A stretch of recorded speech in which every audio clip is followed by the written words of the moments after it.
신문 이야기 도직구쇼에 오신 여러분 반갑습니다. 저는 신문 읽어주는 남자 김진입니다. 조금 전 민주당의 추미애 대표가 박근혜 대통령에게 양자 영수회담을 요청했습니다. 영수회담에 응하지 않겠다라는 기존의 야당 입장을 바꾼 겁니다. 대통령과 단둘이 만나서 이 국정 시국을 해법을 어떻게든 모색해보겠다. 추미애 당대표는 이렇게 입장을 밝혔습니다. 과연 청와대가 더불어민주당 추미애 당대표의 양자영수회담 제안을 받아들일지 잠시 후 청와대의 반응 저희 도직구쇼에서 가장 발빠른 뉴스 속보로 전달해드리겠습니다. 그리고 문고리 3인방 중 이재만, 안봉근 비서관도 잠시 후 검찰에 소환될 예정입니다. 이것 역시 저희 도직구쇼에서 중계 카메라로 생중계 연결해드리겠습니다. 오늘 조간신문 어떤 뉴스 보도하고 있는지 지금부터 저와 함께 하시죠. 먼저 동아일보입니다. 동아일보 일면에 이례적으로 사설이 보도가 됐습니다. 제일 끝면에서 일면으로 당겨왔다는 건 그만큼 시국이 시급하고 사설 내용이 중요하다라는 것을 반영했다라는 의미일 텐데요. 동아일보 일면에 실린 사설 제목은 충격적입니다. 대통령 탄핵 절차 발부라. 동아일보가 오늘 일면에 탄핵을 싣고 있는 이유 잠시 후 자세히 나눠보겠습니다. 대통령 탄핵 절차 발부라. 다음 신문입니다. 이번에 한국일보입니다. 한편 여당에서도 탄핵 이야기가 나왔습니다. 김무성 전 대표가 탄핵밖에 없다. 퇴진 공개적으로 거론을 했다. 여당 특히 비박계에서 하야 혹은 탄핵에 대한 입장이 주말기에 나왔습니다. 과연 박근혜 대통령은 이에 대해서 어떤 입장을 밝힐지 잠시 후 청와대 입장 뉴스 속보로 발빠르게 전해드리겠습니다. 다음 신문입니다. 이번에 조선일보입니다. 그런가 하면 검찰에서는 15, 16일 그러니까 내일 모레 중 박근혜 대통령을 대면 조사키로 결정을 했습니다.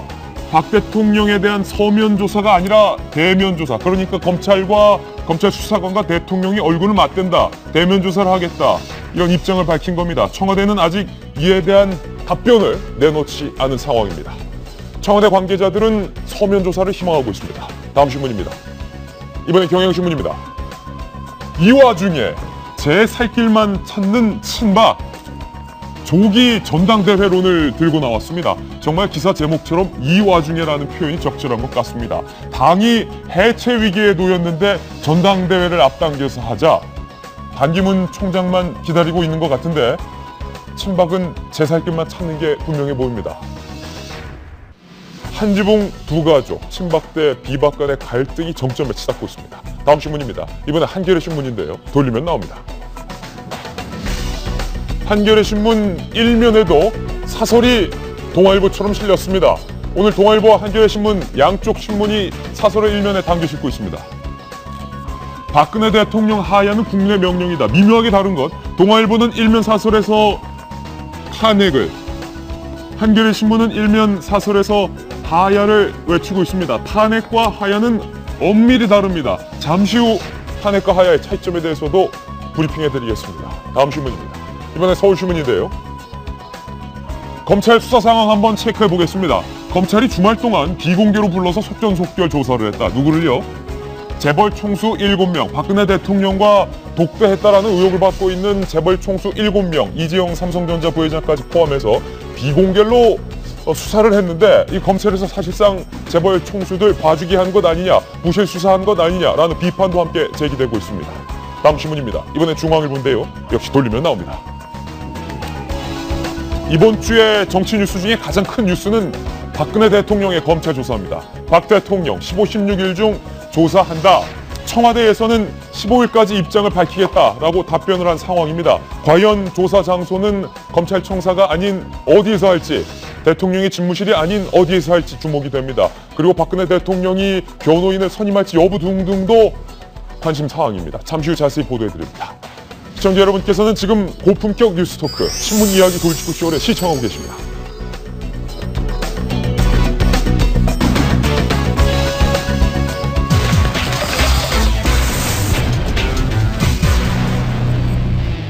네, 오늘 뉴스 중에서 가장 큰 뉴스는 박근혜 대통령의 검찰 조사와 관련된 내용입니다.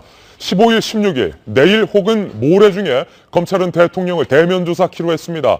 과연 박근혜 대통령은 변호인을 선임할까요? 청와대에서 검사들이 찾아와 조사를 할까요? 아니면 청와대의 희망대로 서면 조사에 그칠까요? 오늘 저희가 준비한 첫 번째 돌직구 신문입니다.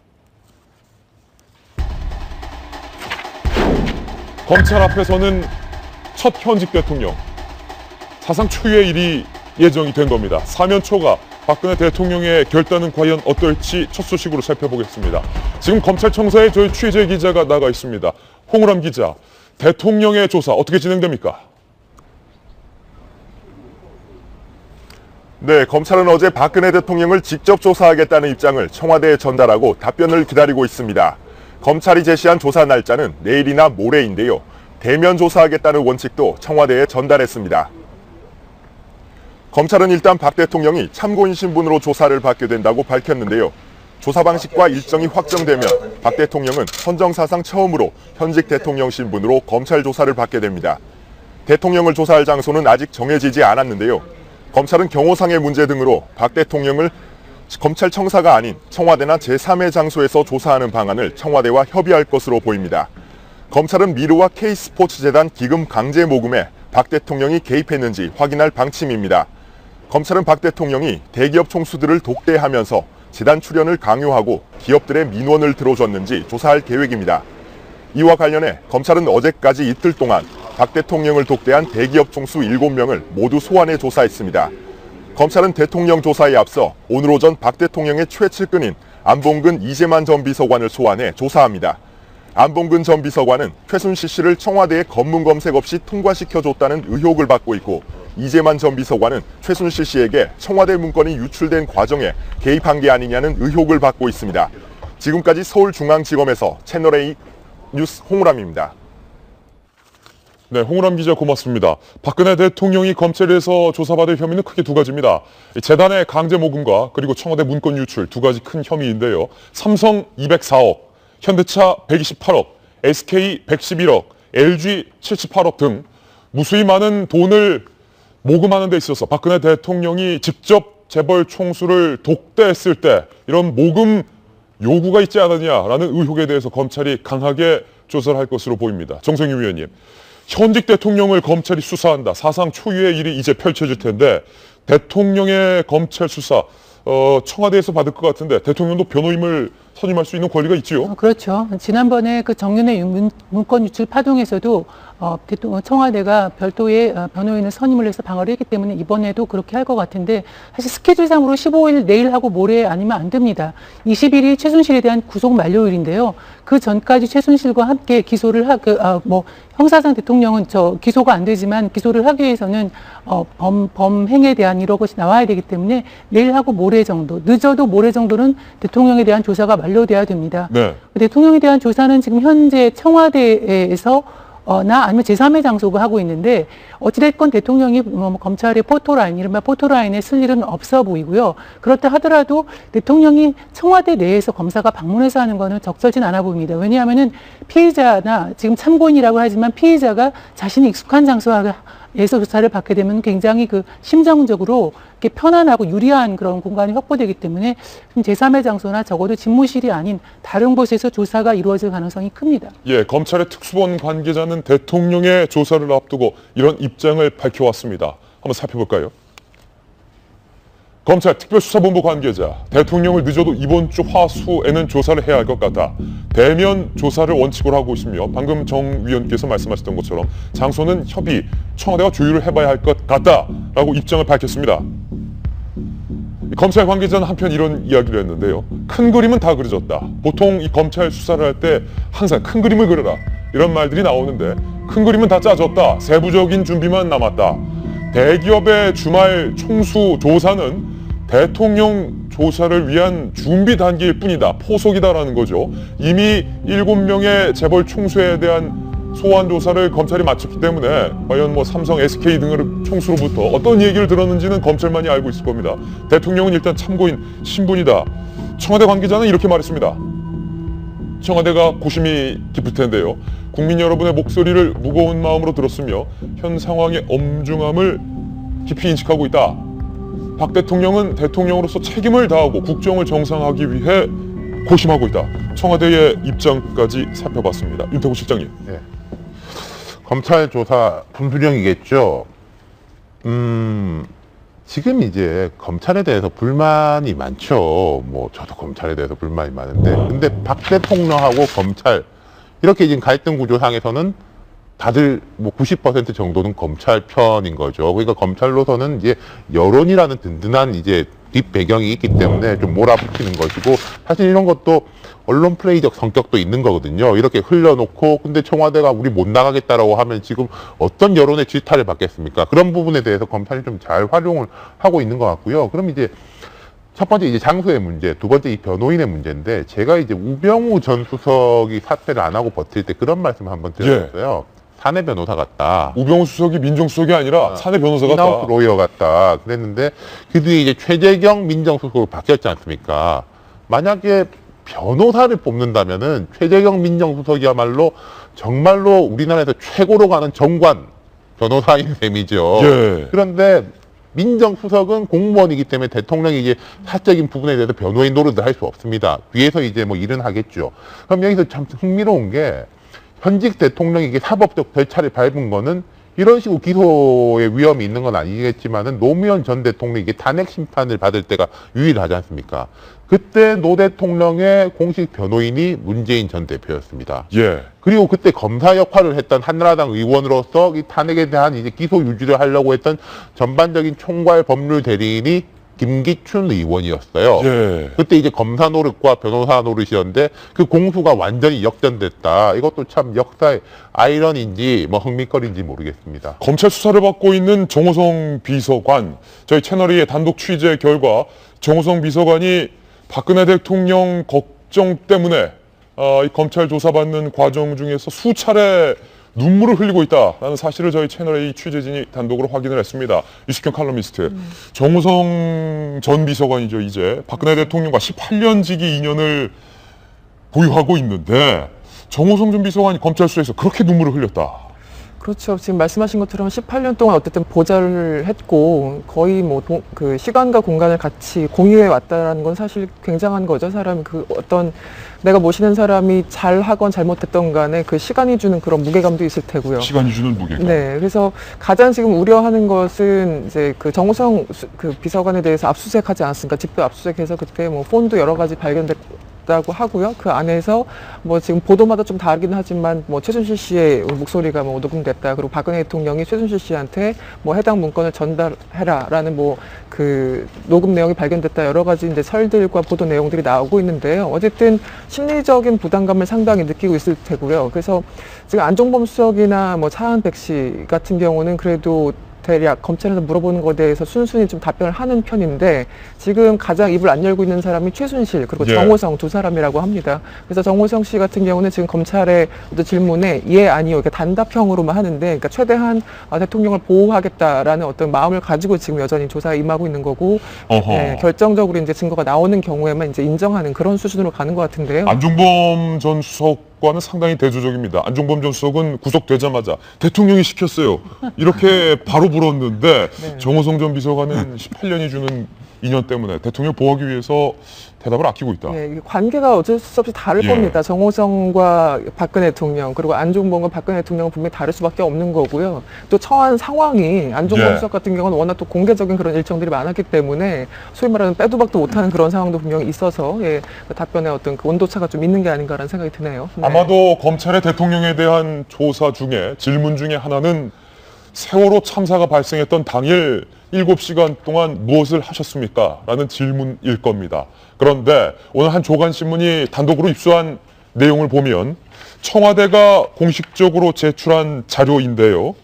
박근혜 대통령이 세월호 참사 당일에 과연 어떤 조치사항을 내렸고 어떤 보고를 받았는가 시간대별로 적어놓은 문건을 입수를 했습니다. 저희가 그 문건 출력했습니다. 함께 보시죠. 이 대통령의 7시간 동안 무수히 많은 의혹들이 나왔습니다. 대통령이 7시간 동안 성형 시술을 받은 것 아니냐, 대통령이 7시간 동안 청와대 밖에 다른 누군가와 있었던 것 아니냐라는 무수히 많은 설들이 있었습니다. 오늘 이 문건으로 적어도 대통령이 참사 당일에 어디에 있었고 무슨 시간대에 어떤 조치를 했는지는 일단이 드러날 것 같습니다. 4.16 세월호 사고 당일 시간대별 대통령의 조치사항. 세월호 참사가 발생한 그날입니다. 10시. 저도 이날 도이치구쇼 생방송을 진행하고 있었기 때문에 시간대별로 명확히 선명히 기억이 나는데요. 10시.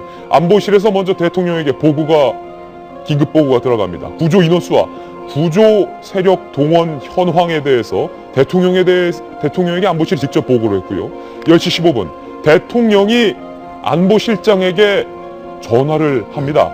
단 한 명의 인명피해도 발생하지 않도록 할 것, 여객선 내 객실 등을 철저히 확인하여 누락 인원이 없도록 할 것, 10시 15분에 대통령이 안보실장에게 전화를 했다라는 기록이 문건을 통해서 확인이 됐습니다.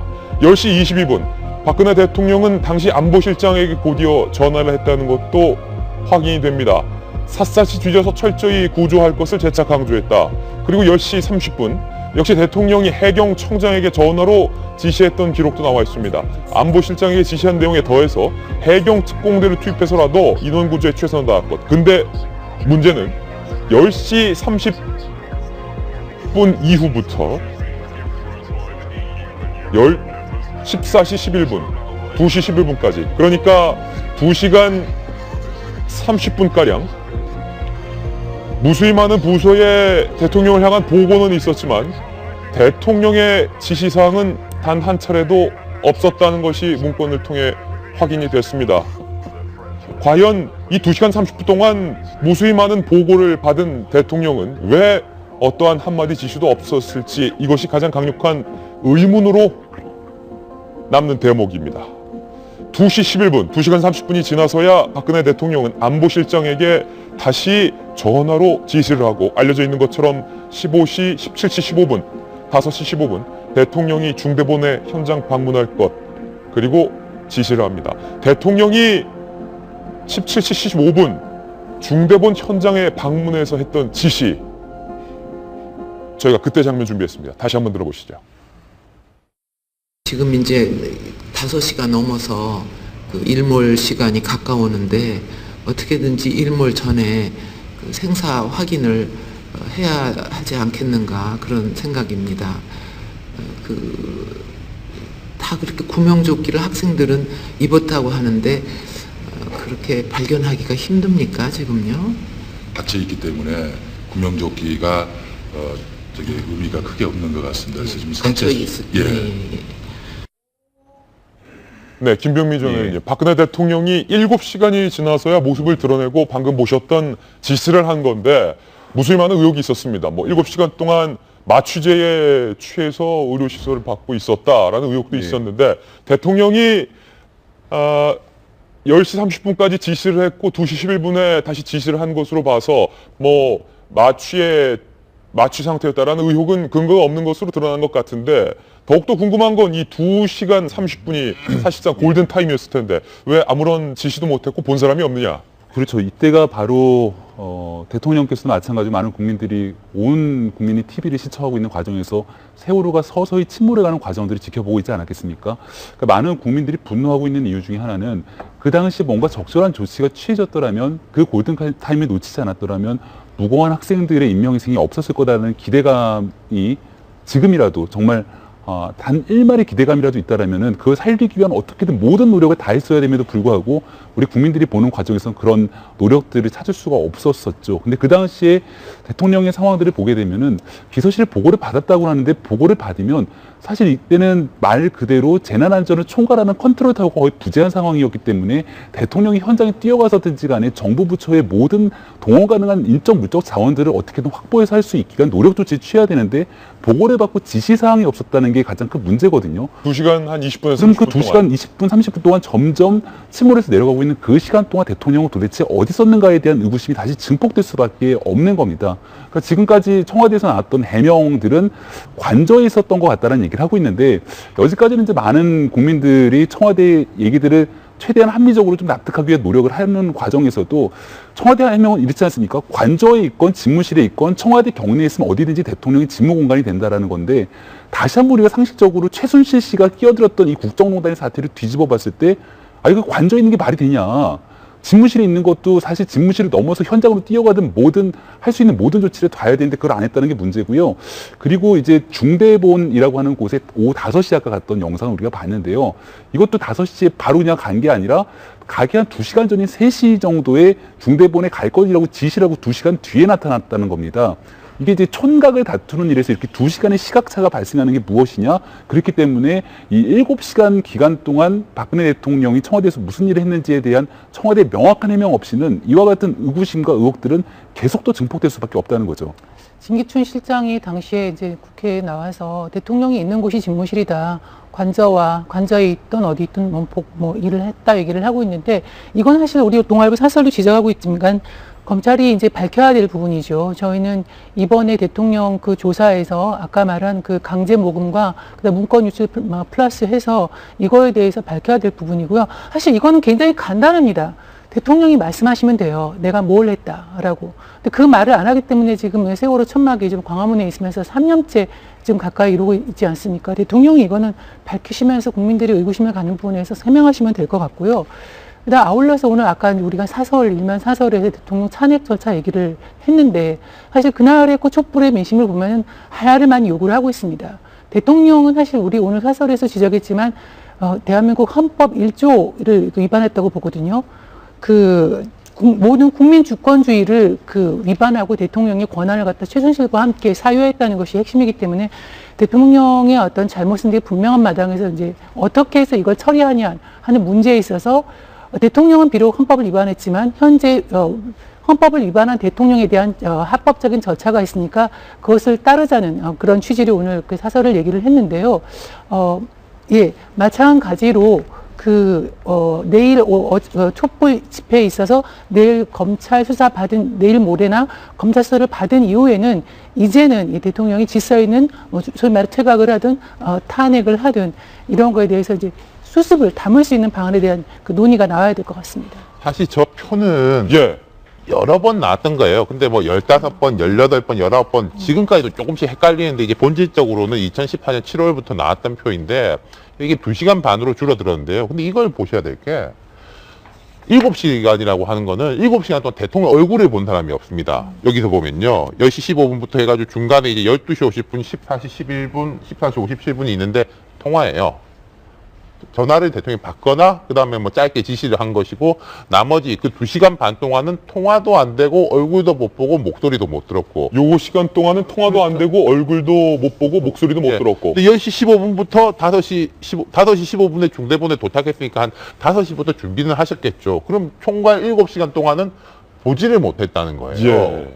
물론 정호성 비서관 같은 사람은 바로 옆에 있으니까 봤을 수 있을 것 같은데 계속 이 이야기가 나오는 게 그러면은 뭐 나중에 뭐 나오겠지만은 진료를 하러 간 의사 같은 경우에도 주치의는 모르고 나는 뭐 안봉근 전 당시 비서관 따라가지고 갔다 이런 식으로 해명을 하고 있으니까 이게 이제 맞물려가지고 의혹이 증폭이 되는 건데 핵심적으로는 내가 그 시간에 뭘 했다라고 설명을 하면 되는 건데 예. 2년 반 동안 이게 안 나오고 모르겠습니다. 이게 대통령이 관저에 있었다는 이야기도 검찰에서 정호성 전 비서관한테 우회적으로 내가 개인적으로 궁금해서 그런 건데 그때 뭐 하셨냐라고 하니까 짧게 그냥 관저에 계셨다라고만 답을 했다고 하거든요. 저는 뭐 이번 검찰의 임의 수사에서 이런 부분도 밝혀지지 않을까. 예. 그리고 늦으면 늦어질수록 영향과 후폭풍은 더 클 것 같습니다. 예. 박근혜 대통령이 검찰 수사를 받게 되는 과정 중에 2시간 30분 동안 왜 전화도 없었고 지시도 없었고 모습을 본 사람이 아무도 없었는지에 대한 의문을 분명히 검찰에서 풀어야 할 것 같습니다. 이제 박근혜 대통령 앞에 놓인 길은 네 갈래 길로 오늘 조간신문은 보고 있습니다. 그 네 갈래 길은 과연 무엇일지 저희가 출력물로 한번 출력을 해봤는데요. 첫 번째 길은 이선 후퇴의 길. 대통령의 권한을 대부분 총리에게 이양하는 방법. 그런데 외교와 국방까지 넘겨야 되느냐 말아야 하느냐라는 논란이 있습니다. 두 번째는 하야. 야당 일부에서 주장을 하고 있는 대통령이 스스로 사퇴를 결정하고 물러나는 방향입니다. 하야 이후 60일 내에 반드시 조기 대선은 이루어져야 한다는 부담감이 여야 모두에게 있습니다. 세 번째 길은 바로 탄핵입니다. 김무성 전 대표도 탄핵을 주장했는데 탄핵은 법에 정해진 절차대로 국회가 대통령을 탄핵을 하게 됩니다. 헌법재판소에서도 찬성을 하게 될 때 탄핵이 결정되면 역시 60일 내에 대선을 해야 됩니다. 그런데 탄핵되는 과정까지 180일 정도 그 이상 시간은 일단 확보된다는 특징이 있습니다. 네 번째는 질서 있는 퇴진.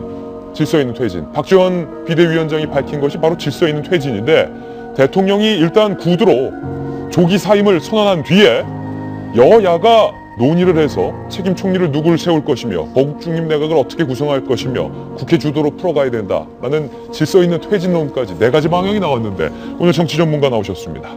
박상식 교수님, 대통령 앞에 놓인 이 네 가지 길 중에서 나라를 위해서는 어떤 길이 최고 적절할 것이며 그거와 별개로 청와대에서 선택한 길은 어떤 길로 보십니까?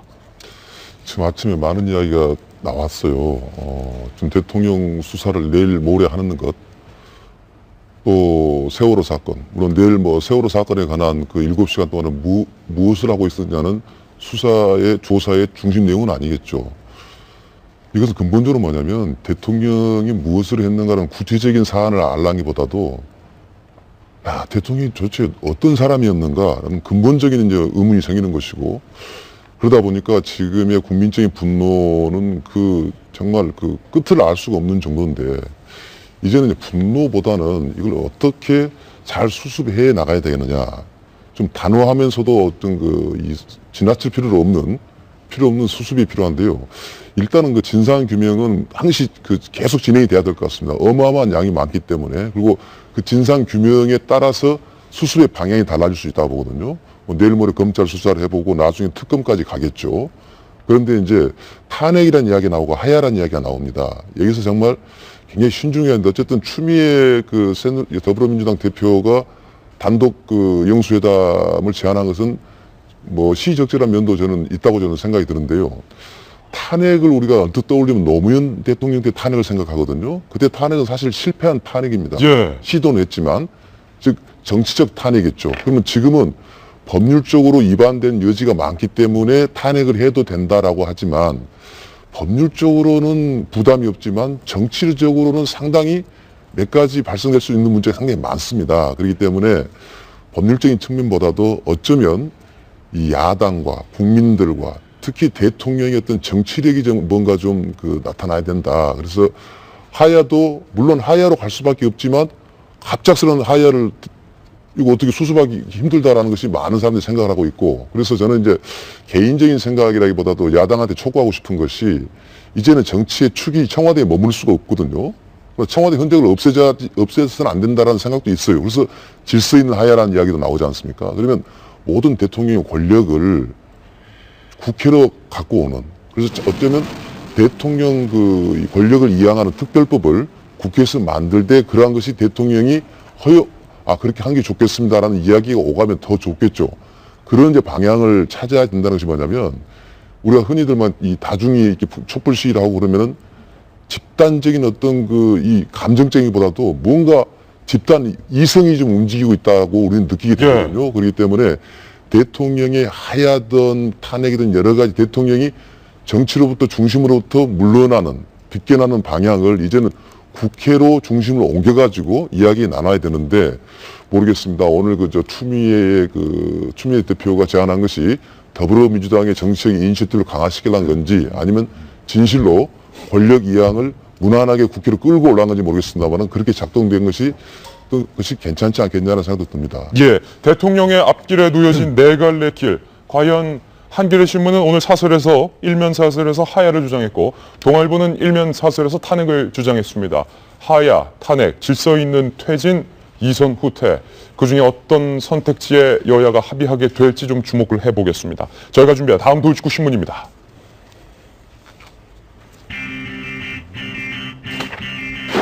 어제 SBS가 박근혜 대통령의 통일은 대박이다 라는 아이디어가 최순실의 아이디어다 라는 보도를 했습니다. 그러니까 통일은 대박이다 라는 박근혜 대통령의 지난 발언 자체가 최순실 씨가 아이디어를 낸 것이라는 건데요. 당시에 박근혜 대통령의 발언을 직접 한번 먼저 들어보겠습니다. 저는 한마디로 통일은 대박이다 이렇게 생각을 합니다. 네, SBS 보도에 대해서 청와대의 입장이 조금 전 나왔습니다. 뉴스 속보입니다.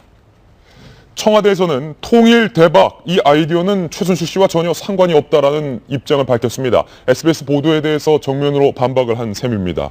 통일 대박은 2014년 민주평통 간담회에서 나온 말이다. 통일 대박은 대통령이 책, 통일은 대박이다에서 따온 것이다. 이런 책이 있었군요. 라고 입장을 밝혔습니다. 바로 잡아달라. 청와대에서 세간에 제기되고 있는 의혹에 대해서 적극적으로 해명을 요청하고 있는 그런 모양인데요. 통일은 대박이다. 그래서 우리가 돌직구쇼에서도 이 대박이라는 표현이 이게 맞는 표현인지 비속어인지도 헷갈렸고, 이게 외국 정상들에게 영어로 어떻게 표현을 해야 되냐라고 해서 영어 표현이 보난자, 노다지, 뭐 금광 이런 걸로 고심했던 흔적이 있는데 어쨌든 이게 최순실 씨 거다. 청와대는 또 아니다. 청와대가 당시 이제 본안자로 통일을 하기로 해서 저도 찾아봤던 기억이 나는데 당황했습니다.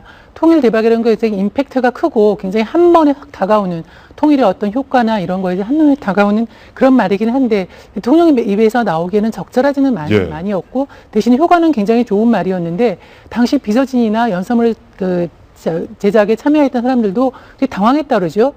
처음에는 대통령이 즉석에서 이제 생각해놓은 말이라는 그런 식의 그런 식의 이제 말이 떠돌았는데 결국은 이제 묻혔습니다. 근데 이제 어저께 SBS 보도에는 이것이 문고리 3인방과 최순실의 어떤 이 대책회의에서 나온 말, 그러니까 최순실 씨가 이렇게 딱딱한 통일에 대한 얘기보다는 젊은 사람들이 듣기에 좋고 좀 임팩트도 있고 좀 친근한 그런 용어를 쓰자 해서 아이디어가 나온 거라고 얘기를 했는데 지금 청와대는 부인을 했죠. 근데 사실은 이거 진실은 모르죠. 진실은 지금 알 수가 없는 거고 저는 사실 통일인 대박이라는 책이 있는 걸로 봐서 거기에서 나올 가능성도 있다고 봅니다. 이제 문제는 이것이 이제 그 청와대나 대통령이 한 모든 일에 대해 뒤에 최순실이 있다라는 것에 대한 사람들의 그 의구심, 그다음에 실제로 그렇게 국정을 농단한 거에 한 상징으로서 이제 나오고 있는 것이고요.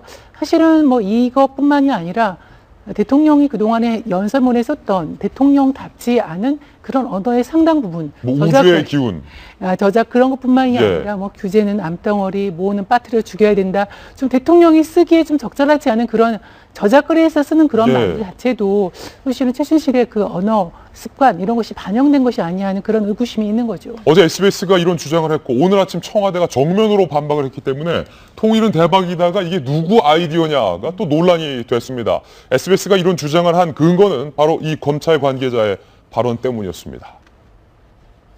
통일 대박 이 표현은 최 씨가 문고리 3인방과의 회의에서 제안한 것으로 보인다. 공무원들이 사용하는 딱딱한 말이 아닌 젊은 사람들이 쓰는 대박이다라는 단어로 고쳐줬는데 이 통일 대박이 대표적인 사례다 라고 SBS가 근거를 제시했는데 이 칼럼. 그런데 또 청와대가 반박한 근거는 아니다. 이 통일은 대박이다라는 책이 있지 않느냐. 누구 말이 사실입니까? 재밌는 게 저게 2014년 신년 그 연설에 나왔잖아요. 그래서 그때도 이제 지금 뭐 말씀하신 것처럼 당시 참모진 등이 이것이 비속어인지 아닌 건지 당황해서 막 찾아볼 정도라고 했는데 그랬으면 저 같은 해명을 했으면 되는 거잖아요. 근데 아마 저 해명이 당시에 안 나왔던 걸로 전 기억을 하는데 왜 2년이 지나서 지금 최순실 사태가 터지니까 이제 와서 알고 보니까 13년엔 저런 표현이 있었어라고 설명을 하는 건지 이미 해명 시점이 2년 10개월이 지난 이 시점에서 이거 너무 늦은 게 아닌지. 그러니까 이 칼럼의 주장은 최 씨가 아이디어를 낸 쪽이 사실 것이다. 뭐 그런 개연성이 있다라는 거죠. 개연성. 그러니까 이런 겁니다. 그러니까 이게 계속 알리바이잖아요. 그러니까 드레스된 연설문도 최순실이 고쳤고 개성공단 폐지 문제 등도 30cm 높이 어떤 그 대통령 보고사항이라는 그 내용에 있었고 그것을 차은택 고영태 이런 사람들이 모인 그 노현동 회의실에서 그런 회의 자료를 받고, 그러니까 외교 통일 이런 정책들을 다 최순실이 손봤다라는 얘기가 나오니까 당연히 이제 저 통일 대박이라는 표현과 연관이 되는 거고, 당시에는 청와대가 확실하게 어떤 해명을 하지 않았고 그냥 그 대통령 직책에서 한 표현이다라는 정도만 해명을 해놨기 때문에 다시 이제 최순실로 넘어가는 겁니다. 그렇기 때문에 글쎄요, 지금 해명은 약간 좀 석연치 않은 부분이 있고요. 그렇다고 해도 이제 뭐 100% 최순실의 아이디어라고 말할 수 있는 증거는 사실은 없는 거고요. 네, 그런 상황이죠. 네. 뭐 이거 검찰 수사에서 밝혀야 됩니까? 어떻게 해야 됩니까? 해석되는 해명이 아니라고 생각해요. 무슨 말이냐면요. 7시간 동안 뭐 성형수술 여기에 대한 청와대 해명은 보고서가 쭉 올라왔다. 보고서는 올라가는 겁니다. 거기에 대해서 반응을 안 하셨으니까 여기 그 시간에 뭘 했는지 정확하게 모르는 것처럼요. 이것도 2013년에 이런 말이 나왔을 수 있겠죠. 근데 그 말을 캐치해가지고 넣은 사람이 최순실과 뭐 3인방 회의 아니냐라는 거에 대한 대답이 안 되는 거예요. 왜냐하면 2014년 이 이야기가 나왔을 때도 예. 대통령이 이제 직접 고치시면서, 근데 청와대 이야기가 그런 거였었어요. 이런 구절은 직접 고치시면서 본인의 아이디어로 마지막까지 손대면서, 그게 그때 결국은 발목을 잡는 거거든요. 유 실장께서도 정확히 기억하시겠지만 그때 통일은 대박이다라는 표현에 대해서 청와대 주변 참모들도 사전에 몰랐다. 그렇죠. 약간 뭐 조금 이상하고 애매한 단어가 나오면 청와대 항상 이야기는 직접, 대통령이 직접 고쳐가지고 이런 뭐 규제는 암덩어리 뭐 직접 했다라고 하는 게 지금 발목 잡는 거예요. 그 직접이 직접이냐 아니면 최순실이 직접이냐. 만약에 그때 예. 참모들과 논의를 통해서 독해를 거쳐가지고 이런 거는 전략적 함의를 가지고 우리가 넣었다라고 청와대 말했으면 아무 지금 문제가 안 되는 겁니다. 예. 근데 항상 직접 했다라고 하니까 그게 다 지금 발목 잡아가지고 오는 거고, 청와대 지금 해명은 그럴 수도 있는데 그게 최순실이 안 했다라는 증거하고는 상관이 없다는 거죠. 그러니까 예를 들어서 최순실 씨가 통일은 대박이다라는 책을 보고 아이디어를 얻어서 대통령에게 그렇죠. 줬을 수도 있다. 그 책이 2013년도에 민주평통회의에서 나왔던 얘기라는 것 아니겠습니까? 민주평통에 대한 임명권은 다 대통령이 갖고 있고요.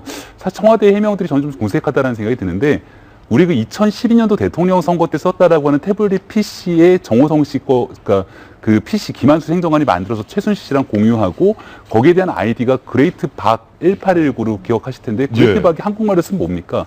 이게 대박이거든요, 대박. 아, 그레이트 박이 그레이트 박이 대박 있잖아요. 그레이트가 대박. 크다, 뭐 위대하다. 대박. 박. 대박. 통일은 대박이다. 예. 그러니까 이런 얘기들을 흔히 즐겨 썼을 거라고 추정이 얼마든지 상당히 가능하기 독특한 때문에 저는 이 부분에 대해서 유 실장님 말씀에 100% 동의하는 부분들이, 최순실 씨가 통일인 대박이다라는 표현 자체를 새롭게 창조한 아이디어 뱅크는 아니었겠지만 예. 이 부분에 대해서 충분히 일반인들이 알아쉽게 하기 위해서 내용들을 조금 수정하거나 접근했을 가능성의 개연성은 충분히 있기 때문에, 청와대에서는 앞으로 이런 것들에 대해서 무조건 아니다라고 해명하지 말고 그냥 함구하고 있는 것도 방법이겠다라는 생각이 들어요. 예. 이제 하다 이 통일은 대박의 원 저작자가 누구인지까지 국민들이 고민을 하게 된 시점입니다. 대통령과 최순실 씨와 관련돼서 이 대통령의 청와대에서 대통령을 진료했던 의사와 관련해서 이 최순실 씨를 전담하던 의사가 이른바 비선 진료를 한 건 아니냐라는 의혹까지 제기된 상황입니다. 과연 그 청와대에 들어갔던 대통령을 전담했던 의사는 과연 왜 최순실 씨의 소개로 청와대로 수시로 들락날락 걸었던 걸까요? 신아람 기자가 취재했습니다. 최순실 씨를 진료했고 청와대 자문의사로 최근까지 박근혜 대통령을 진료한 의사 김모 씨. 들어가서 요즘 대통령 상태가 어떠니까 혹시 피곤하시면 어떤 주사를 놓을까요 하면 그것만 제가 자문하고 있어요.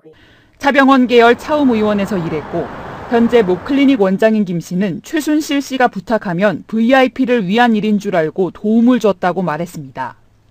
또 김 씨는 최순실 씨가 대통령과 친해서 잡일을 도와주는 사람으로 알고 있었다고 말했습니다. 하지만 김 씨는 최순실 씨가 어떤 부탁을 했는지 구체적으로 밝히지 않았습니다. 그러면서 김 씨는 청와대에서 최순실 씨를 본 적이 없고 박 대통령을 독대 진료한 적도 없다고 밝혔습니다. 청와대에 들어가 박 대통령을 진료할 때 항상 대통령 주치의가 배석했다는 것.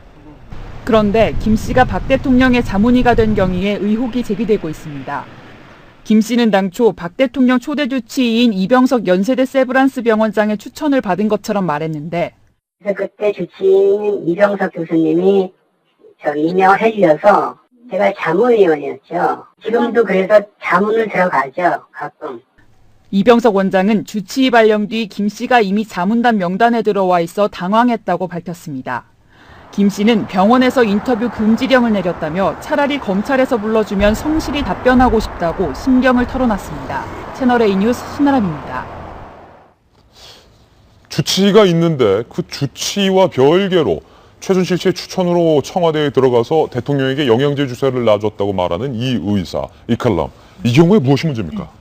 일단 여러 가지가 있는데 어떻게 해서 청와대 자문의가 됐는지가 일단 처음부터 이제 입구가 거기서부터죠. 그런데 이제 최순실 씨와의 사실상 어떤 연관성으로 인해서 자문의가 됐고, 그렇게 생각할 수밖에 없는 이유는 2014년 한 7월까지 그 초대 주치의가 이병석 세브란스 병원 의사였습니다. 그런데 그 이병석 그 초대 그 전문 그 주치의도 몰랐다라는 거예요. 이 김 원장의 존재에 대해서. 나중에 식사 자리 가서 보니까 아, 이 사람이 명단에 있어서 상당히 당황스러웠다라고 얘기를 하면서 본인은 원래 이 자문위를 이제 본인이 세브란스니까 연대에 있는 그 의사들 중심으로 이제 꾸리려고 했는데 전혀 듣도 보도 못한 사람이 명단에 있었고 식사 자리에 있으니까 그때 처음 봤다는 거고요.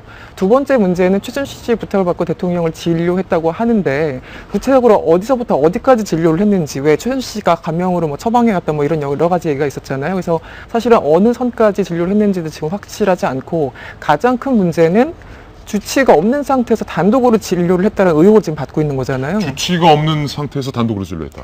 주치의도 없었고 여기 그 항상 옆에 있어야 되는 의료실장도 배제된 채 밤에 이제 그러니까 사실상 김모 의원 저 그 병원 원장 혼자 가서 그 사실은 주사를 놨던가 치료를 했던가 그렇다라는 얘기인데요.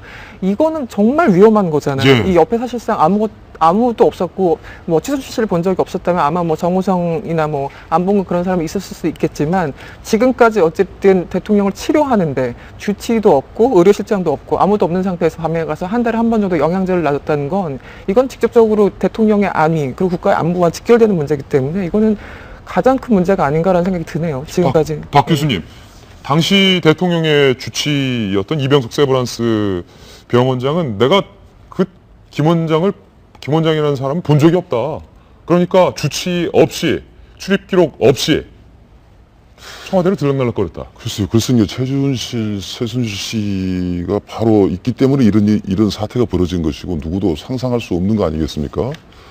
과거에 김대중 대통령 때 어떤 시민권자가 아닌 애국인 의사가 대통령한테 도움을 많이 줘가지고 주치의를 해달라 그랬어요. 실제로 세브란스 병원 의사입니다. 그럼에도 불구하고 대통령 옆에 있는 주치의가 애국인의 어떤 그 모습을 갖고 있으면 되겠습니까? 라고 사절을 하고 실질적으로 치료를 할 때도 그 당시 주치의 허락을 받고 했던 그런 이야기를 제가 들은 적이 있는데, 예. 이것은 상당히 지금 우리가 이 칼럼에 이야기했지만은 이거 뭐 정말 어떻게 보면은 그 사입이 자격 없는 사람이 실수를 민간인이 해도 걱정되는 건데 국정 운영을 책임자한테 그렇게 했다. 그래서 저는 그 최순실 사건의 수사를 정말 다양하고 장기적으로 할 수밖에 없는 것이, 이게 권력형 비리라면 정말 이제 이해하겠어요. 사실 그것도 이해할 수가 없겠지만, 뭐 딸 그 어떤 이대 부정 입학 이래 국민들이 많이 화가 났지 않습니까? 그리고 바로 이런 겁니다. 아까 좀 전에 나온 이야기지만 통일 대박이란 것도 사실 우리가 뭐 통일 대박 단어 누가 썼냐라는 게 중요한 게 아니라 그 독일의 드레스덴 가가지고 대북 정책에 당시 정부가 한반도 신뢰 프로세스라는 통일 정책을 가지고 있었어요. 그 내용이 뭘까? 구체적으로 독일 가서 이야기를 했습니다. 그러면서 한마디로 통일은 대박이다 또 이야기를 했어요. 예. 독일 사람 당장에 물어봤습니다. 돈 준비돼 있느냐? 과연 통일부가 통일 대박이라는 말을 독일서 대통령이 쓰게 되면 그런 질문에 봉착할 수밖에 없기 때문에 많은 준비를 했을 겁니다. 전혀 준비가 안 됐기 때문에. 이것을 최순실 씨가 마음대로 했다는 거. 하다못해 그래서 아까 방금 나온 이야기도 비선 진료, 저는 듣다 처음 듣는 이야기다마는 비선 진료라는 단어는 듣다 처음 들었다. 전 처음 들어봅니다. 비선 진료 얘기를 하는데 그 말한 지금 주치의, 자문이지, 주치의도 몰랐던 자문의도 사실 연세대를 나왔다고 들은 것 같아요. 그래서 그 사람 같은 경우는 그쪽 라인에서는 그 노화 방지에서는 굉장히 유명한 사람이랍니다. 예. 그러면은 이제 상식적으로 생각하기에는 대통령의 건강을 책임지는 주치의 라인과 별도로 최순실이 별도의 대통령의 엔티에이징, 소위 노화 방지 라인을 별도로 해줬다는 그 의심이 들게 하는 것이거든요. 안티에이징 라인이 별도로 있었을 것 아니냐. 그렇죠. 예. 그걸 책임지는 별도의 라인이고, 이제 왜냐하면 보통 대통령을 진료하러 들어갈 때, 자문인들이 들어갈 때는 주치의의 차량을 타고 들어가는데, 이런 경우에는 경복궁역에서 내리면은 별도의 차량이 와가지고 타고 들어갔다. 그러니까 어떻게 생각하면 최순실이 타는 그런 차를 타고 들어가서 이제 주사를 놔줬다는 건데. 프리패스 차량이 예. 이 의사에게도 제공됐을 가능성. 그렇죠. 그러니까 어떻게 보면은 대통령이 지금 최순실이 아기를 품지 않고 있어서 그렇지. 그러니까 아기를 품어서 거기다가 나쁜 주사를 타게 되면은 대통령을 사실 독살할 수 있는 그런 거거든요. 예. 그러니까 이것이 이제 단순히 이제 엔테이징 라인이나 영양 주사이기 때문에 문제가 없는 것이지, 생각을 바꿔서 다른 식으로 예를 들어서 뭐 간첩이 접촉을 했다. 예. 이렇게 하게 될 경우에는 완전히 뚫려 있었다는 얘기인데, 이런 상황에서 누가 책임을 질 건지, 이 뭐 문제 의사 같은 경우는 자기를 차라리 조사를 해달라라고 이제 자청을 하고 있는데 뭐 이왕 조사해달라고 본인이 자청을 하니까 조사를 해서 이 진실도 좀 밝힐 필요가 있겠습니다. 요 의료 부분과 관련된 의혹도 해당 의사를 소환해서 조사를 좀 해야 된다. 참고인 신문이든 뭐든 이런 입장이신데 최순실 씨가 검찰 조사를 받고 있습니다. 그런데 문제가 됐던 그 태블릿 PC는 최순실 씨의 생일에 맞춰서 청와대 행정관이 선물해 준 것이다. 검찰 수사 관계자는 이렇게 보고 있는데 검찰 수사 과정에서 김병민 전 의원님, 최순실 씨가 보름 내내 그 PC는 내 PC가 아니다. 네, 여전히 모르쇠로 일관하고 있다고 합니다. 태블릿 PC만 모른다고 하는 게 아니라 지금 최 씨에 대한 여러 가지 의혹들이 있지만 핵심적으로 나왔던 건 연설문을 고쳤다라고 하는 그 측면과 대통령이 갖고 있는 청와대 국정문서가 넘어갔던 여러 가지 문제를 제기하고 있는데 나는 정책을 짤 만한 능력이 없는 사람이다라고 자꾸 일관하고 있어요. 그러니까 국민들이 화가 더 나는 것 아니겠습니까? 최순실 씨를 이제 기소하기 위한 시점, 긴급 체포를 했기 때문에 20일 이내에 구속에 대한 이제 기소를 해야 되는데 그게 이번 주 일요일이 마지막 기점입니다. 최순실 씨를 어떤 혐의로 기소할지에 대해서 검찰이 굉장히 고민하고 있고 그 과정 때문에 최순실 씨가 자꾸 모른다고 잡아떼니까 결국은 대통령이 포토라인에 쓸 수밖에 없는 상황들이 자꾸 직면하는 거거든요. 자기가 그렇게 아꼈다라고 생각하는 대통령이라면 본인이 여기에 대해서 명확하게 얘기를 해야 되는데 자기 죄는 아무것도 없다 그러고 대통령보다 아마 자기가 제일 아끼고 싶은 마지막 단 한 사람은 자기의 딸인 정유라 씨일 겁니다. 근데 이제 정유라 씨한테 돈을 가도록 만들었던 대기업들의 돈을 끌어오는 과정에서도 만약 최순실 씨가 난 아무것도 몰라라고 모르쇠를 일관한다면 결국은 정유라 씨를 하루속히 소환해서 그 모든 것들에 대해 혜택을 본 정유라에게 책임을 물을 수밖에 없거든요. 그런데도 모르쇠로 일관할 건지에 대해서 참 궁금하고 좀 그런 시점이 듭니다. 조금 전 저희 돌직구쇼에서 문고리 3인방 중 한 명인 안봉근 전 비서관이 검찰에 소환되는 모습 단독으로 영상 보도해드렸습니다. 다시 한번 보겠습니다. 안봉근 전 비서관은 바로 최순실 씨에게 청와대 프리패스 차량 편의를 제공한 것 아니냐라는 의혹을 받고 있습니다. 조금 전에 나왔던 그 자문이 역시 경복궁역에서 기다리고 있으면 청와대에서 차량이 나왔다. 그 차량이 바로 안봉근 전 비서관이 제공했다는 프리패스 차량이 아니냐라는 의혹도 나오고 있습니다. 그리고 김병민 의원께서 조금 전 말했듯이 그레이트박, 저거 해석하면 대박 아니냐라고 해석을 해주셨는데 어쨌든 연설물이 유출되는 과정에서도 안봉근 전 비서관이 일정 정도 개입을 하지 않았느냐 검찰은 이렇게 보고 있기 때문에 오늘 문고리 3인방 중 안봉근 전 비서관을 지금 바로 소환을 한 겁니다. 이 영상 저희 채널A에서 단독으로 보도해드리고 있고 잠시 후면 문고리 3인방 중 남은 마지막 한 고리 이재만 전 비서관도 곧 검찰에 출석할 예정입니다. 이 역시 저희 돌직구쇼에서 생방송으로 정리를 해드리겠습니다. 중계해드리겠습니다. 저희가 준비한 다음 돌직구 신문으로 넘어가시죠. 정유라 씨에 관한 내용입니다. 저희 채널A에서 단독으로 취재한 내용입니다. 어제 주말 촛불 시위 때 수많은 대학생들이 참석을 했습니다. 그 대학생들의 허탈감은 일정 정도 정유라 씨를 향한 허탈감과 분노였을 가능성이 큽니다. 그런데 정유라 씨가 이미 고등학교 2학년 때부터 나는 학교를 안 나와도 돼. 왜? 내가 갈 대학교는 정해져 있으니까. 이렇게 밝혔던 것으로 확인이 됐습니다. 주변인의 증언 한번 들어보시죠. 남자는 학교 안 나오고 애들한테 막 자랑하듯이 얘기하니까 좀 기분이 나빴어. 나는 학교 안 나와도 돼. 이학씨가 그랬어요. 폭망하니까 이미 대학 다 정해져 있다고 뭐 할 필요도 없고 학교도 그래서 열심히 안 나오고 자기는 뭐 특례자 한다고. 윤 실장님, 정유라 씨 의혹 2대 부정 입학과 관련해서 수많은 대학생들이 화가 난 건 내가 어떻게 이 고생 끝에 대학을 했고 내가 어떻게 이 고생 끝에 취업을 하고 심지어 나는 취업도 안 되고 있는데 누구 딸은 저렇게 승승장구하고 국가가 나서냐라는 걸 텐데 나는 학교 정해져 있다. 혹시 우리가 짚어보면요. 정유라 씨가 2015년에 입학을 합니다. 2014년에 합격을 하는 거잖아요. 아시안게임 금메달을 따고.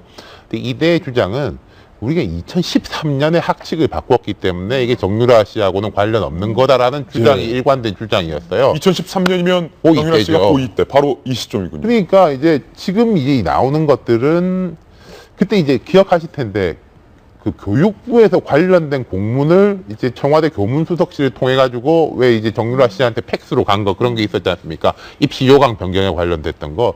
그럼 이게 2013년부터 시작된 작전이었다. 그리고 이제 이야기에 나온 게 승마협회 박모 전무라는 사람이 등장하지 않습니까? 그 사람이 이게 쭉 짰다는 거예요. 그럼 보십시오. 이화여대에 합격을 하려면은 아시안게임 금메달을 따야 되고, 아시안게임 금메달을 따려면은 국가대표 선수가 돼야 되고, 예. 국가대표 선수가 되려고 하면은 국내 평가전 성적이 좋아야 되지 않습니까?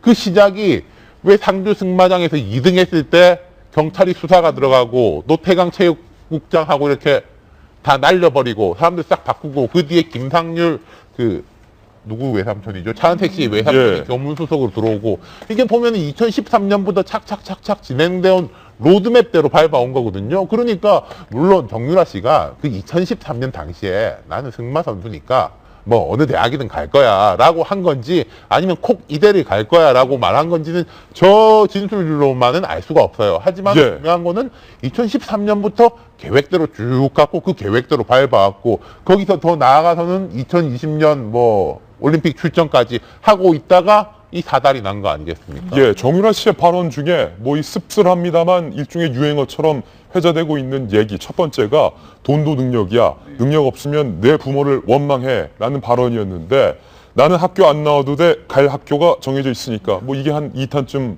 예고돼 있는 것 같아요. 여기에 유행어가. 어저께 채널A 단독 보도인데요. 굉장히 재밌는 내용 하나가 있는 게 뭐냐면은 그 당시 정유라 씨가 고등학교 3학년이었잖아요. 이대에서는 승마를 특례 입학 종목으로 변경을 했고요. 고3 학생 중에 승마협회에 등록된 고3 여학생은 전국에 정유라 씨가 유일했다라고 합니다. 아, 그러니까 이대의 그 제도 개편을 제도 개편해서 승마 종목을 뽑는데 전국에서 고3 학생 중에 여학생으로서 승마협회에 등록된 선수가 정유라 씨가 유일했대요. 일단 보도에 나온 거니까 제가 100% 팩트인지는 모르겠으나 보도에 이렇게 나왔는데 이게 사실이라면은 팩트입니다. 이화여대 이거 뭐 하는 겁니까? 예. 굉장히 황당하게 그지없는데 최경희 총장이 마지막에 사퇴할 때까지 뭐라 그랬냐면 입시 비리는 없습니다라고 하면서까지 물러났어요. 그 뒤로 이화여대에 대해서 교육부가 감사를 하고 있다라고 하는 것 같은데 그런 이화여대에다가 소위 말하는 연구 용역 일감을 몰아준 게 또 교육부 아닙니까? 대한민국 정부고 이 사건들에 대해서 현재 대한민국 정부를 믿을 수가 없기 때문에 입학 비리 전반에 대한 검찰 수사가 진행되고 있는데 어떤 결과가 나올지는 좀 봐야 될 것 같고요. 예. 그래서 토요일에 그 많은 시민들이 나왔던 이 집회 과정 속에서 유독 제 눈에 띄었던 피켓 하나가 그거였어요. 정유라 씨가 얘기했던 뭐 돈도 실력이야, 니네 부모를 원망해를 패러디해서 지지율도 실력이야 라는 얘기가 나왔는데 지금 5%의 지지율인 박근혜 대통령과 현 정부를 비꼬는 말들 많은 국민들 중에 청소년들과 20대, 30대 청년들이 나와서 이와 같은 성토하게 된 아주 결정적인 배경에는 정유라 씨가 한몫했다는 데에 대해서는 이의를 할 사람이 아무도 없을 겁니다. 예, 차은택, 고영태, 하다못해 최순실, 그리고 송성각, 최순실 씨의 국정 개입, 그리고 국정농단 의혹과 관련해서 주요 관련자들을 검찰이 구속 수사를 하고 있습니다. 그런데 유독 한 사람, 우병우 전 수석에 대해서는 검찰이 상당히 관대한 태도를 유지하고 있습니다. 검찰 수사관들이 일동 기립, 차렷 경례, 이른바 황제 수사를 했다라는 의혹에 이어서 검찰중앙청사에 붙었던 창호지 블라인드, 검찰이 이 창호지 블라인드가 우병우를 가리기 위한 것이 아니라 검찰 스스로의 치부를 가린 것 아니냐라는 웃지 못할 비판도 나오고 있습니다. 그런데 검찰이 블라인드로 수사실 내부를 가렸던 데는 다 이유가 있었던 것 같습니다. 저희가 준비한 다음 돌직구 신문입니다. 창호지다. 그러니까 검찰에서 창호지 아니다, 블라인드다. 창호지다 아니다가 뭐가 중요합니까? 검찰은 정신 아직도 못 차렸습니다. 검찰이 왜 우병우라는 이름만 나오면 이렇게 벌벌 떨까? 이유가 있었습니다. 우병우가 무섭고 우병우의 라인이 아직도 검찰에 있어서도 일정 정도 팩트였지만 검찰이 딜레마에 빠졌다는 겁니다. 우병우를 치면 검찰 스스로를 쳐야 한다. 우병우와 검찰은 이미 뗄래야 뗄 수 없는 한 몸이 되어버렸기 때문 아닐까요? 오늘 저희가 준비한 3가지 의혹이 있는데 함께 출력물로 살펴보겠습니다. 함께 보시죠.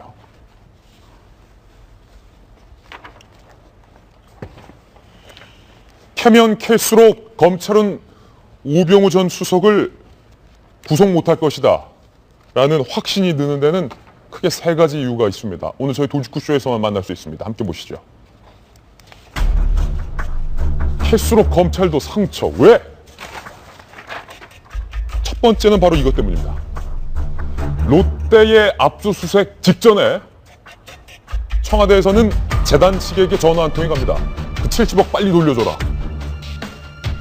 재단은 이미 롯데의 압수수색이 들이닥칠 것을 알고 있었다는 겁니다. 그렇다면 누군가가 재단에게 압수수색 정보를 흘린 거고 검찰은 청와대에게 롯데 압수수색을 보고했다는 것인데, 그렇다면 검찰 수사에 대한 총괄 보고를 받는 우병우 전 수석을 빼놓고서는 얘기가 안 됩니다. 그러니까 재단이 롯데에게 70억 원을 반환하도록 지시하고 정보를 알려준 데에는 우병우 전 수석이 있지 않느냐라는 의혹이고, 우 수석의 의도대로 검찰 수사가 좌지우지됐다라는 것에 반증이기 때문에 검찰 스스로의 첫 번째 딜레마에 빠진 셈인데, 이수경 칼럼니스트.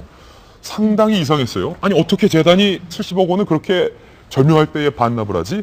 날짜가 참 절묘하죠. 예. 그래서 이미 롯데는 미르하고 K재단에 돈 낸 게 합해서 45억 정도가 됐었습니다. 그리고 이미 낸 거였고요. 5월 초에 이제 K스포츠재단 그쪽에서 연락이 와서 70억을 사실상 강제로 내놓으라고 하죠. 그리고 돌려준 게 참 재밌게도 6월 10일부터 롯데에 대해서 이제 전격적으로 압수수색에 들어갔는데 6월 9일부터 롯데 계열사들에게 며칠간에 걸쳐서 70억을 다시 돌려줬다는 거 아닙니까? 그런데 최근에 진술을 들어보면 K스포츠재단 사람에 의하면 안종범 수석의 지시로 안종범 수석이 빨리 돌려주라 그랬다는 거고요. 그렇다면 안종범 수석이 그 정보를 어떻게 얻을 수밖에 없었겠느냐. 그럼 민정수석실이 당연히 연결될 수밖에 없는 거고요. 근데 민정수석실은 뭐 아시겠지만 사실 검찰에서 수사하고 있는 것 중에 특히 이제 중요한 것들은 대검찰을 통해서 법무부를 통해서 결국 민정수석실까지 가장 최고의 정점에 있는 사람이 바로 민정수석실입니다. 그렇기 때문에 롯데가 됐든 무엇이 됐든 특히 이제 주요 대기업 이런 수사에 대한 뭐 세무조사가 됐든 검찰 수사가 됐든 모든 중요 정보는 민정수석이 다 쥐고 있다고 봐도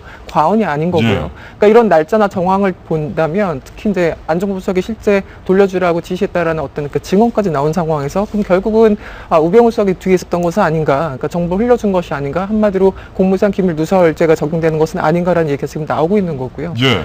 그리고 또 이제 뒤에 뭐 얘기를 하겠지만 같이 한번 보면서 이야기할까요? 네. 예. 여기서 검찰 관계자의 발언을 한마디 살펴봐야겠습니다. 검찰이 우병우 수석을 제대로 수사 못할 것이다 라는 저희 돌직구 시조의 확신에 대한 반증으로 해석할 수도 있겠습니다. 함께 보시죠. 검찰이 아주 뒤늦게 우병우 전 수석에 대한 자택을 압수수색했습니다. 휴대전화도 그때 압수를 했는데 우병우의 휴대폰 한마디로 깡통전화기였다. 전문가의 솜씨죠. 전문가의 솜씨죠. 수사 왜냐하면 전문가인 우 전 수석이 자신에게 불리한 증거나 자료들을 그대로 놔뒀을 리가 있겠느냐 한 검찰 간부에게 제가 묻고 싶은 말을 검찰 간부가 하고 있네요.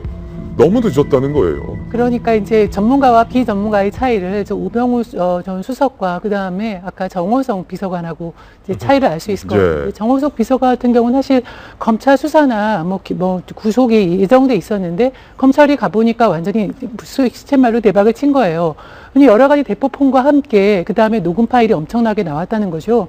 그러니까 뭐 대통령을 지금 거래에서 모시고 있지만 검찰 수사에는 대비를 못했기 때문에 휴대전화에 뭐 관련된 정보들이 다 들어 있어서 사실 그것만 압수해서 풀어봐도 이번 최순실 게이트의 전모에 대한 상당한 증거를 확보할 수 있었는데 우병우 수석 같은 경우는 이미 언론과 여러 군데서 국민들이 사실 조사를 하라고 했었는데 기적적 미루다가 보니까 저렇게 모든 증거는 아무것도 안 남아있는 저런 상황이 된 거죠. 검찰이 우병우 수석을 제대로 수사하지 못하는 두 번째 이유 공개합니다. 2014년 정윤회 문건 유출 사건 수사 당시 검찰이 청와대의 가이드라인을 따라서 결국 수사 결론을 내지 않았느냐.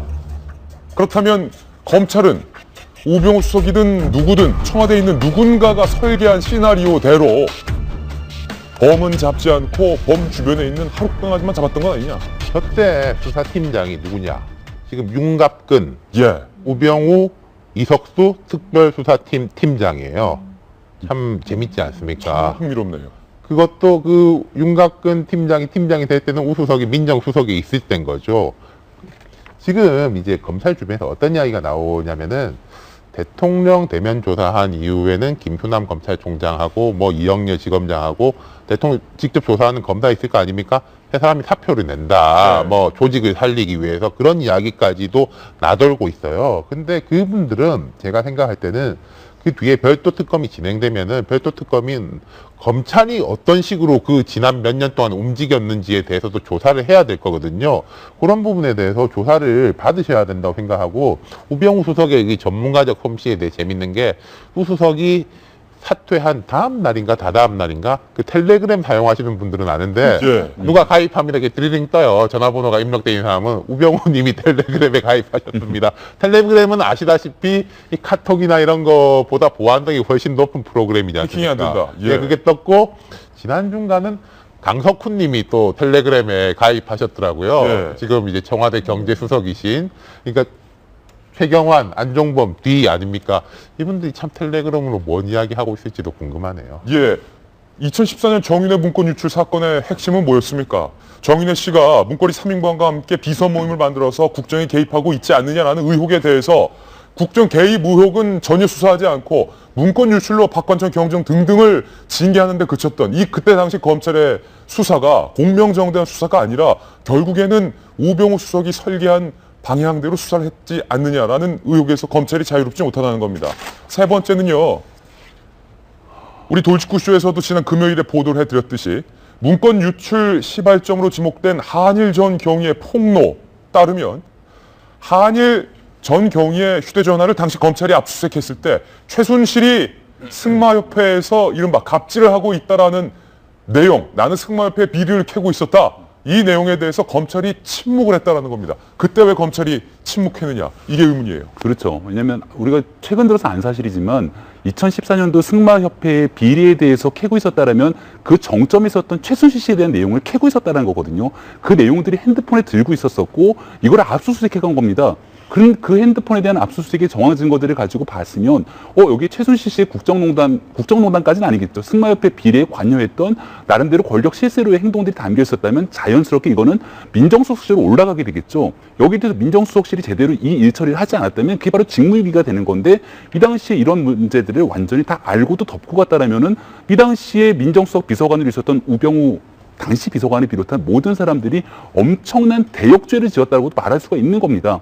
2014년도에 알고서 그 문제를 바로잡았더라면 박근혜 대통령도 지금과 같은 상황 속에서 온 국민의 지탄을 받는 일은 어느 정도 막을 수 있었을 거라고 저는 생각하거든요. 그렇기 때문에 그 문제를 단순하게 청와대가 혼자 덮은 게 아니라 이 문제를 처음에 갖고 왔던 건 검찰일 거니까 내부의 검찰의 조력자가 도대체 누구냐라는 부분들을 국민들이 궁금해하지 않을 수 없는 거죠. 예. 이래서 야당이 빨리 이제 별도 특검을 법안을 마련을 해야 됩니다. 그래서 검찰한테 압박을 주기도 하고요. 전해들끼리 이제 그 수사의 가이드라인을 마련했다면 지금 국민들은 야당한테 이 사태, 국정농단, 헌정 중단의 사태에 가이드라인을 주고 있는 것이거든요. 그 중에 하나가 바로 저런 것 때문에 별도 특검을 가능한 빨리 만들어야 된다라고 생각합니다. 지금 특검을 결정할 수 있는 시점이 바로 17일인데요. 이대로 검찰을 믿어야 되느냐 아니면 빨리 특검으로 갈아타야 되느냐 이 논란이에요. 지금 17일 아니면은 그 12월 1일인가로 본회의가 잡혀있기 때문에 17일 넘어갈 수는 없습니다. 그리고 지금 하루하루 새로운 진실들이 이제 드러나고 있고 그 2주간의 공백이라는 거는 굉장히 엄청난 시간이기 때문에 당장 17일 날 특검, 그러니까 지금 야당에서 준비한다고 하죠. 네, 17일 날 특검 법안을 통과시키는 것. 그래서 여기에서 이제 검찰이 그동안 미진했던 부분. 저는 지금 반드시 특검을 해야 된다는 얘기는 다시 우병우 수석으로 돌아갑니다. 지금 검찰의 우병우 라인들이 사실 뭐 국정원부터 검찰까지 포진해 있는 상황에서 제대로 된 수사가 전 불가능하다고 생각하고 반드시 그 별도 특검을 통해서 이번 수사에 대해서 좀 진상 규명이 필요한 게 아닌가라는 생각이 듭니다. 예. 저희 돌직구쇼의 결론도 우병우 수석에 대한 제대로 된 수사가 가능하지 않는 한 조속히 여야가 특검에 대한 합의가 필요해 보인다는 결론입니다. 저희는 광고 후 60초 후 돌아오겠습니다. 잠깐만요. 네, 오늘은 뉴스 속보가 다룰 것이 많기 때문에 저희가 10분 정도 일찍 끝나겠습니다. 저희는 내일 아침 9시에 더욱더 풍성한 내용 들고 여러분께 인사드리겠습니다. 오늘 하루는 분명 어제보다 더 나을 겁니다. 좋은 하루 되십시오. 고맙습니다.